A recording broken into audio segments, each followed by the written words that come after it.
people in India who are earning less than 30 cents a day. And so you have this odd situation of India as an example of the growth of a middle class. And yet, India is an example of poverty, abject poverty. An example of abject poverty. Absolutely. And so one doesn't know what is. No, the question is even that abject poverty today. In fact, I think poverty is relative. In fact, there is a revolution of, or somebody called the revolution of rising expectations. There is today the idea of a person whose poverty in terms of abject, absence of basic, food, etc. is not. I mean, there's a different standard of poverty today in terms even of the calorific value of food. Today, I think there is and I think those things change today because the values are changing, and that is actually a sign of the changing dynamics of social systems. Yes, but I think you still have to remember, each one of you in Vancouver and elsewhere, there is approximately out of the 6.5 billion people in the world, 2 billion are living on less than $2 a day. Now you have a country called France, which has a lot of cows. Each cow in France is given a subsidy of $2 a day for being a cow, which means that cows in France are living better than 2 billion human beings in the world. And I put it to you, there's something wrong with the world in which cows are living better than human beings. Would you agree? Absolutely. I agree entirely. Yeah, my wife threatens me that she would rather be a cow in France than my wife. No, I think not that. Then a person of the 2 billion, I think. That's what you should say.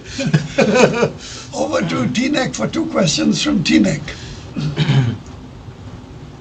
Yes. You've mentioned that the peacekeeping budget has increased to $8 billion. What has the UN done that warrants an increase in the budget, and when was the last time it was increased? Second question. Hello. Well, we know that the permanent members who had founded the UN, that they have the executive power, and they had a big influence on the UN Charter. But how is it possible to trust the UN if only 5 decides, while in the same time we have a kind of impression that we have different tables, that we have a forum, and that we can discuss all problems in the UN? Is there not a conflict of interest? Thank you. The first question is peacekeeping and growth 8 billion. of the peacekeeping budget. I think the rise in the budget of the peacekeeping is really because of the nature and the rise in the mandates which the Security Council have given to the Department of Peacekeeping with relation to the operations. As I said, there are about 18 peacekeeping operations today, which are as widespread as in Sudan. There are 2 operations in the DRC, that is the Democratic Republic of Congo. There's a huge operation.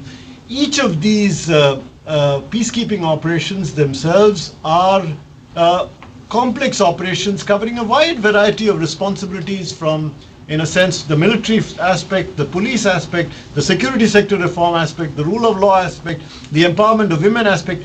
Each of these things are being done, all of these things are being done within individual peacekeeping outfits, that is in each of these countries, and they cost money, and that's the over the years there has been an increase. Now the way in which the peacekeeping budget is organized is a little different from the regular budget of the United Nations, but it's basically there is a complete system of the apportionment of the responsibility among the member states, and that I think essentially, if you are a Security Council member, particularly, there are responsibilities that you have to bear if you decide that there should be such peacekeeping operations in parts of different parts of the world, and that is, I think, the responsibility which the member states have to bear for the duties which they think the UN should perform. I think you have to remember on peacekeeping that the United Nations basically does a very good job of peacekeeping. Compare this peacekeeping of the UN to the war effort of the United States. The United States has, in Afghanistan, which is 15 million people, the United States and NATO have got 150,000 troops. You have a country called the Congo, which is the size of the United States itself in a period of total civil war. And I think the total peacekeepers are something like 10 to 15,000. 12,000, yeah. It's a terrible job for 10,000 people to control a country the size of the United States. The entire budget of the peacekeeping is 8 billion, as I said, and the 1 month at the height of the war in Iraq, the monthly bill of the US Army operations in Iraq was 30 billion.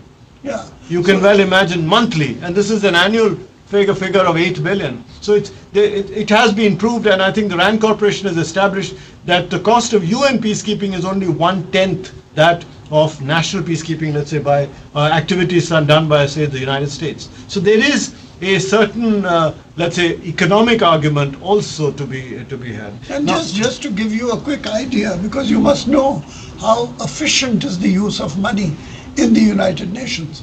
A peacekeeping soldier of the UN is paid a total of just $1,000 per month. That's his total salary, $1,000. That's a full soldier for the UN peacekeeping mission. Compare that to the salaries paid to American or NATO soldiers by their own countries.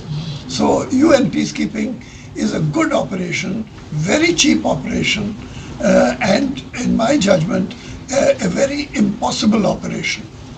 Second question was about the permanent five. I must say that it was, if you look at the history of the permanent five, though China was a permanent member right from the beginning, I don't think it was the same government which was in fact a permanent member, and for a long time, until almost the 70s, it was Taiwan which was occupying the seat of China. So in a sense, the nature of the power structure has changed with China, People's Republic of China coming into, as it were, as a permanent member. But the essential argument I must make is that I don't think you can say that it is only these 5 members who make all the decisions in every case in the United Nations. There are gradations of decisions made, there are varieties of decisions made. Most economic and developmental decisions in the United Nations are made on the basis of consensus, which means that there has to be a basic acceptance of the fundamental, let's say, the elements of a decision amongst all member states. Or in other words, nobody should have a basic objection to the decision. And I think that includes even the biggest contributors to the budget like the United States, and even the smallest like Samoa or the Marshall Islands. But they do have an equal say in the discussions, depending on what level of expertise they can command. So in that sense, I think there are levels of decisions. In some decisions, in the Security Council, it is subject to a veto. But in many of the others, in the Economic and Social Council, there's a different kind of decision-making dynamic that takes place. In the General Assembly, there's a different dynamic that takes place. There may be some decisions which are log-jammed in one forum, but where decisions are taken in another forum. So this is really the way in which the UN works.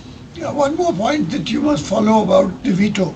The veto does not mean that any one of the 5 can force a decision. They can only say no. They cannot say yes.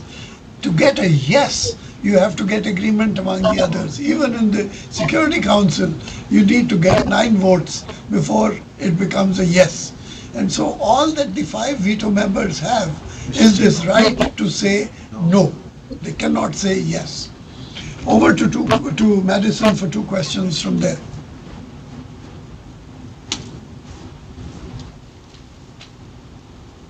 Hello, my name is Karina, and my question is as follows. We always hear about drug trafficking and organized crime in developing states and the hand that the UN and its organizations play in order to curb and raise awareness of such. Does the UN do the same with developed states and its 5 permanent members? For example, the organ harvesting in China and the drug trafficking problem between the US and Mexico. Or is this left solely up to the respective governments and the media? Good question. Second question.